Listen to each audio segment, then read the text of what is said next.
Pendant Ramadan, tu parles à ton ego sans même t'en rendre compte. Tu lui dis debout, il se lève, assis, il s'arrête, couché, il se pose, tais-toi, il se tait, attend, il attend. Ramadan t'apprend que ton ego, finalement, ben, il peut obéir. Habituellement, c'est lui qui prend facilement les commandes. Il veut, il exige, il désire, il presse, il pousse, il s'impatiente. Mais en Ramadan, tu reprends les rênes, tu reprends le pilotage. Tu lui dis non, pas maintenant, attends, patiente, arrête. Et subhanallah, il apprend.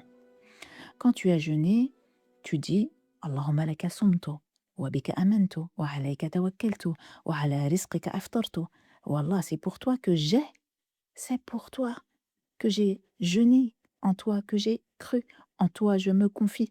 Et c'est par ta subsistance que je rends mon jeûne. Subhanallah, regarde, laka sumtu, c'est pour toi. Tout revient à lui. Le prophète sallallahu alayhi wa sallam de nous dire Man hajja lillahi falam yarfuth wa lam yafsuq raja'a kayawmin waladathu ummu. Celui qui accomplit le hajj pour Allah sans propos obscènes ni désobéissance revient comme le jour où sa mère l'a mis au monde. Jdid 9. Et celui qui revient du hajj ressent quelque chose. Il n'a pas envie de se salir. Pourquoi?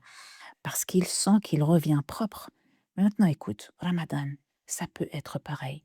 Man sama Ramadan imanan wa ihtisaban, ghufira lahu ma taqaddama min dhanbih.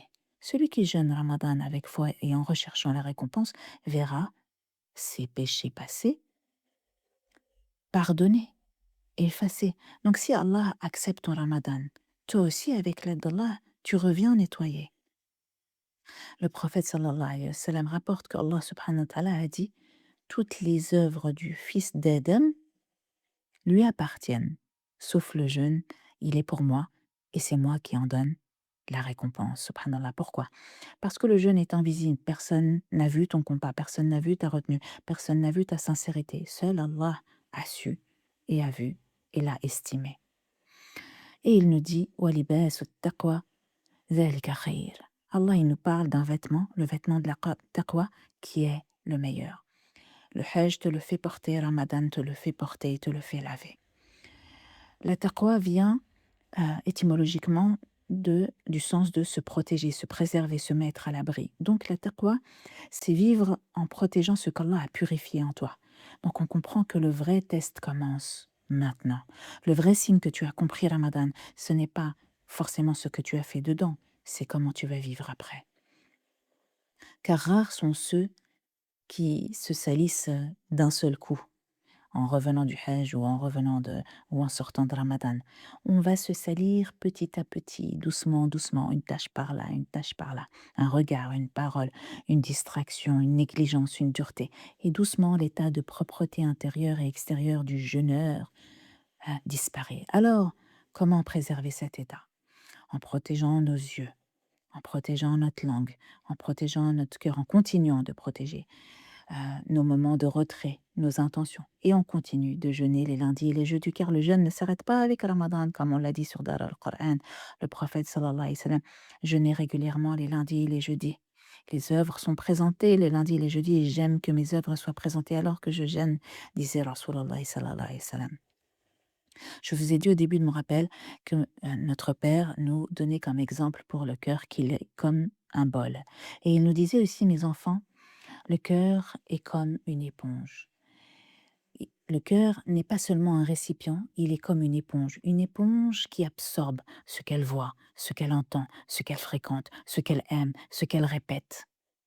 Elle essuie et elle éponge. Et il disait au moment de l'épreuve, au moment où ton cœur se serre, l'éponge s'essore. Et ce qui sort, ce n'est pas ce que tu veux montrer, ce n'est pas ce que tu prépares, c'est ce que tu as accumulé et ramassé et essuyé avec cette éponge. Et il disait, regarde les gens au moment de la peur ou de la colère ou des embrouilles ou des accidents ou d'une douleur ou d'une surprise. Et là, sans réfléchir, certains vont insulter, parjurer, parler mal. Pourquoi? Parce que c'était déjà dans l'éponge. Et d'autres disent Subhanallah, alhamdulillah, Allahu Akbar, la ilaha illallah. Pourquoi? Parce que leur cœur était déjà imbibé de l'hamd, de takbir, de zikr. Et au moment de mourir, c'est le moment le plus fort de l'essorage de l'éponge. Et la vraie question devient qu'est-ce qu'il y aura dans nos cœurs au dernier instant? Qu'est-ce qui va sortir? Parce que tu ne choisiras pas ce qui va sortir. Ce qui sortira sera ce que tu auras mis et ramassé avec cette éponge. Et c'est là que Ramadan et son rôle devient immense. Parce que Ramadan ne vient pas seulement remplir, il vient rincer nos habitudes, nos réflexes, nos automatismes, nos attachements. Ramadan rince l'éponge.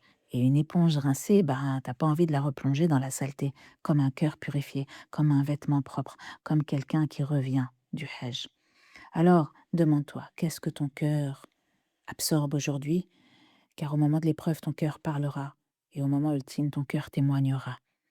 Et on demande à Allah subhanahu wa ta'ala, dans ces derniers jours de Ramadan, qu'il continue de nous pardonner, de rincer nos cœurs et de ne pas nous laisser sales encore et encore. Amin, ya Rabbil Alamin, qu'Allah purifie nos cœurs de l'hypocrisie, nos œuvres de l'ostentation, nos langues du mensonge et nos regards de la trahison. Qu'il lave nos cœurs comme on lave un vêtement blanc de toute souillure, qu'il remplit nos cœurs de son rappel, de langue de sa gratitude et nos œuvres de son obéissance. Amin, ya Rabbil Alamin.